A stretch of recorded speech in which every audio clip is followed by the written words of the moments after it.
Shalom, perkenalkan nama saya Kapri Asa bin Sialawo. Saya mahasiswa Institut Agama Kristen Negeri Tarutung, program studi pendidikan agama Kristen, Stambuk 2018, grup F semester 4. Di sini saya akan mempresentasikan strategi pembelajaran kontekstual atau CTL. Mari kita saksikan. Dalam strategi ini, kelas berfungsi sebagai tempat berdiskusi hasil penemuan lapangan. Akhir-akhir ini pembelajaran kontekstual atau Contextual Teaching and Learning (CTL) merupakan salah satu pendekatan pembelajaran yang banyak dibicarakan orang. CTL merupakan strategi yang melibatkan siswa secara penuh dalam proses pembelajaran. Siswa didorong untuk beraktivitas mempelajari materi pembelajaran sesuai dengan topik yang akan dipelajari. Konsep dasar strategi pembelajaran kontekstual, Contextual Teaching and Learning atau CTL, adalah suatu strategi pembelajaran yang menekankan kepada proses keterlibatan siswa secara penuh untuk dapat menemukan materi yang dipelajari dan menghubungkan dengan situasi kehidupan nyata sehingga mendorong siswa untuk dapat menerapkan dalam kehidupan mereka. Dari konsep tersebut ada 3 hal yang harus dipahami, yaitu pertama, CTL menekankan kepada proses keterlibatan siswa untuk menemukan materi, artinya proses belajar diorientasikan pada proses pengalaman secara langsung. Kedua, CTL mendorong siswa agar dapat menemukan hubungan antara materi yang dipelajari dengan situasi kehidupan nyata. Artinya siswa dituntut untuk dapat menangkap hubungan antara pengalaman belajar di sekolah dengan kehidupan nyata. Ketiga, mendorong siswa untuk dapat menerapkan dalam kehidupan. Artinya CTL bukan hanya mengharapkan siswa dapat memahami materi yang dipelajarinya, akan tetapi bagaimana materi pelajaran itu dapat mewarnai perilakunya dalam kehidupan sehari-hari. Sehubungan dengan hal itu, terdapat 5 karakteristik penting dalam proses pembelajaran yang menggunakan pendekatan-pendekatan CTL. Yang pertama, dalam CTL, pembelajaran merupakan proses pengaktifan pengetahuan yang sudah ada. Artinya, apa yang akan dipelajari tidak terlepas dari pengetahuan yang sudah dipelajari. Dengan demikian, pengetahuan yang akan diperoleh siswa adalah pengetahuan yang utuh yang memiliki keterkaitan satu sama yang lain. Kedua, pembelajaran yang kontekstual adalah belajar dalam rangka memperoleh dan menambah pengetahuan baru. Ketiga, pemahaman pengetahuan. Artinya pengetahuan yang diperoleh bukan untuk dihafal tetapi untuk dipahami dan diyakini. Misalnya dengan cara meminta tanggapan dari yang lain dengan pengetahuan yang diperolehnya, dan berdasarkan tanggapan tersebut baru pengetahuan itu dikembangkan. 4. Mempraktikkan pengetahuan dan pengalaman tersebut. Artinya pengetahuan dan pengalaman tersebut diperolehnya harus dapat diaplikasikan dalam kehidupan siswa sehingga tampak perubahan perilaku siswa. 5. Melakukan refleksi terhadap strategi pengembangan pengetahuan. Hal ini dilakukan untuk umpan balik untuk proses perbaikan dan penyempurnaan strategi. Latar belakang filosofis dan psikologi CTL. Latar belakang filosofis, CTL banyak dipengaruhi oleh filsafat konstruktivisme yang mulai digagas oleh Mark Baldwin dan selanjutnya dikembangkan oleh Jean Piaget. Aliran filsafat konstruktivisme berangkat dari pemikiran epistemologi Giambattista Vico. Vico mengungkapkan Tuhan adalah pencipta alam semesta dan manusia adalah tuan dari penciptaannya. Mengetahui, menurut Vico, berarti mengetahui bagaimana membuat sesuatu. Artinya seseorang dikatakan mengetahui manakala ia dapat menjelaskan unsur-unsur yang dapat membangun sesuatu itu. Oleh karena itu, menurut Vico, pengetahuan itu tidak dapat lepas dari orang atau subjek yang tahu. Pengetahuan merupakan struktur konsep dari subjek yang mengamati. Pandangan filsafat konstruktivisme tentang hakikat pengetahuan mempengaruhi konsep tentang proses belajar, bahwa belajar bukanlah sekedar menghafal tetapi proses mengonstruksi pengetahuan melalui pengalaman. Jean Piaget berpendapat bahwa sejak kecil setiap anak sudah memiliki struktur kognitif yang kemudian dinamakan skema. Skema terbentuk karena pengalaman. Proses penyempurnaan skema dilakukan melalui proses asimilasi dan akomodasi. Asimilasi adalah proses penyempurnaan skema dan akomodasi adalah proses mengubah skema yang sudah ada hingga terbentuk skema baru. Semua itu, asimilasi dan akomodasi, terbentuk berkat pengalaman siswa. Menurut pembelajaran kontekstual, pengetahuan itu akan bermakna manakala ditemukan dan dibangun sendiri oleh siswa.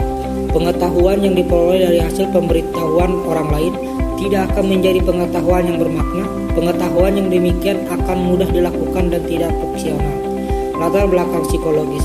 Latar belakang yang mendasarinya, maka terdapat beberapa hal yang harus dipahami tentang belajar dalam konteks CTL. A. Belajar bukanlah menghafal, akan tetapi proses mengonstruksi pengetahuan sesuai dengan pengalaman yang mereka miliki. B. Belajar bukan sekadar mengumpulkan fakta yang lepas-lepas. C. Belajar secara kontekstual adalah belajar bagaimana anak menghadapi persoalan. D. Belajar tidak dapat sekaligus, akan tetapi sesuai dengan irama kemampuan siswa. E. Belajar pada hakikatnya adalah menangkap pengetahuan dari kenyataan. Perbedaan CTL dengan pembelajaran konvensional. Yang pertama, CTL menempatkan siswa sebagai subjek belajar. Artinya siswa berperan aktif dalam setiap proses pembelajaran dengan cara menemukan dan menggali sendiri materi pelajaran. Sedangkan dalam pembelajaran konvensional, siswa ditempatkan sebagai objek belajar yang berperan sebagai penerima informasi secara pasif. Kedua, dalam pembelajaran CTL, siswa belajar melalui kegiatan kelompok seperti kerja kelompok, berdiskusi, saling menerima dan memberi. Sedangkan dalam pembelajaran konvensional, siswa lebih banyak belajar secara individual dengan menerima, mencatat, dan menghafal materi pembelajaran. Ketiga, dalam CTL pembelajaran dikaitkan dengan kehidupan nyata secara real, sedangkan dalam pembelajaran konvensional, pembelajaran bersifat teoritis dan abstrak. 4. Dalam CTL kemampuan didasarkan atas pengalaman, sedangkan dalam pembelajaran konvensional kemampuan diperoleh melalui latihan-latihan. 5. Latihan dari proses pembelajaran melalui CTL adalah kepuasan diri, sedangkan pembelajaran konvensional bertujuan akhir adalah nilai atau angka. 6. Dalam CTL, tindakan atau perilaku dibangun atas kesadaran diri, sedangkan dalam pembelajaran konvensional, tindakan atau perilaku individu berdasarkan oleh faktor dari luar dirinya. 7. Dalam CTL, pengetahuan yang dimiliki setiap individu selalu berkembang sesuai dengan pengalaman yang dialaminya. Dalam pembelajaran konvensional, hal ini tidak mungkin terjadi. Kebenaran yang dimiliki bersifat absolut dan final, oleh karena pengetahuan dikonstruksi oleh orang lain. D. Dalam pembelajaran CTL, siswa bertanggung jawab dalam memonitor dan mengembangkan pembelajaran mereka masing-masing. Sedangkan dalam pembelajaran konvensional, guru adalah penentu jalannya proses pembelajaran. 9. Dalam pembelajaran CTL, pembelajaran biasa terjadi di mana saja dalam konteks dan setting yang berbeda sesuai dengan kebutuhan. Sedangkan dalam pembelajaran konvensional, pembelajaran hanya terjadi dalam kelas. 10. Oleh karena tujuan yang ingin dicapai adalah seluruh aspek perkembangan siswa, maka dalam CTL keberhasilan pembelajaran diukur dalam berbagai cara, misalnya evaluasi proses, hasil karya siswa, penampilan, rekaman, observasi, dan wawancara. Sedangkan dalam pembelajaran konvensional, keberhasilan pembelajaran biasanya hanya diukur dari tes. Peran guru dan siswa dalam CTL. Setiap siswa mempunyai gaya belajar yang berbeda dalam belajar. Perbedaan yang dimiliki siswa tersebut oleh Bobby De Porter pada tahun 1992 dinamakan sebagai unsur modalitas belajar. Menurutnya, ada 3 tipe gaya belajar siswa, yaitu: pertama, tipe visual adalah gaya belajar dengan cara melihat, artinya siswa akan lebih cepat belajar dengan cara menggunakan indera penglihatannya. 2. Tipe auditorial adalah tipe belajar dengan cara menggunakan alat pendengarannya. 3. Tipe kinestetis adalah tipe belajar dengan cara bergerak, bekerja, dan menyentuh. Dalam pembelajaran kontekstual, setiap guru perlu memahami tipe belajar dalam dunia siswa. Artinya, guru perlu menyesuaikan gaya mengajar terhadap gaya belajar siswa. Asas-asas CTL. Yang pertama, konstruktivisme. Konstruktivisme adalah proses membangun atau menyusun pengetahuan baru dalam struktur kognitif siswa berdasarkan pengalaman. Menurut konstruktivisme, pengetahuan itu memang berasal dari luar, akan tetapi dikonstruksi oleh seseorang dan dari dalam diri seseorang. Oleh sebab itu, pengetahuan terbentuk oleh 2 faktor penting, yaitu objek yang menjadi bahan pengamatan dan kemampuan subjek untuk menginterpretasi objek tersebut. Lebih jauh, Piaget mengatakan hakikat pengetahuan sebagai berikut. A. Pengetahuan bukanlah merupakan gambaran dunia kenyataan belaka, akan tetapi selalu merupakan konstruksi kenyataan melalui kegiatan subjek. B. Subjek membentuk skema kognitif, kategori, konsep, dan struktur yang perlu untuk pengetahuan. C. Pengetahuan dibentuk dalam struktur konsepsi seseorang. Struktur konsepsi membentuk pengetahuan bila konsepsi itu berlaku dan berhadapan dengan pengalaman seseorang. Kedua, inquiry. Asas kedua dalam pembelajaran CTL adalah inquiry. Artinya proses pembelajaran didasarkan pada pencarian dan penemuan melalui proses berpikir secara sistematis. Pengetahuan bukanlah sejumlah fakta hasil dari mengingat, akan tetapi hasil dari proses menemukan sendiri. Belajar pada dasarnya merupakan proses mental seseorang yang tidak terjadi secara mekanis.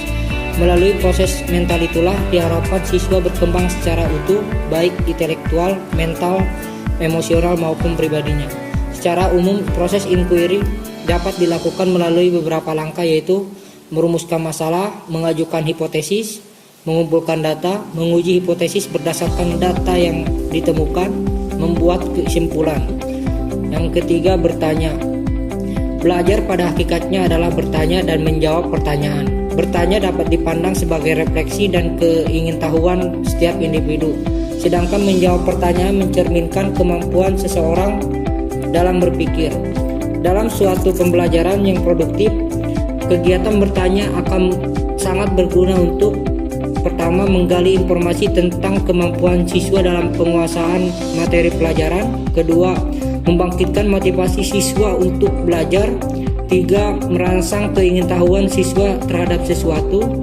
4. Memfokuskan siswa pada sesuatu yang diinginkan. 5. Membimbing siswa untuk menemukan atau menyimpulkan sesuatu. 4. Masyarakat belajar. Konsep masyarakat belajar dalam CTL menyarankan agar hasil pembelajaran diperoleh melalui kerjasama dengan orang lain. Kerjasama itu dapat dilakukan dalam berbagai bentuk, baik dalam kelompok belajar secara formal maupun dalam lingkungan yang terjadi secara alamiah. Dalam kelas CTL, penerapan asas masyarakat belajar dapat dilakukan dengan menerapkan pembelajaran melalui kelompok belajar. Siswa dibagi dalam kelompok-kelompok yang anggotanya bersifat heterogen, baik dilihat dari kemampuan dan kecepatan belajarnya maupun dilihat dari bakat dan minatnya. 5. Pemodelan. Yang dimaksud dengan asas modeling adalah proses pembelajaran dengan memperagakan sesuatu sebagai contoh yang dapat ditiru oleh setiap siswanya. Misalnya, guru memberikan contoh bagaimana cara mengoperasikan sebuah alat atau bagaimana cara melafalkan sebuah kalimat asing. Guru olahraga memberi contoh bagaimana melempar bola. Guru kesenian memberi contoh bagaimana cara memainkan alat musik. Guru biologi memberikan contoh bagaimana cara menggunakan termometer dan lain sebagainya.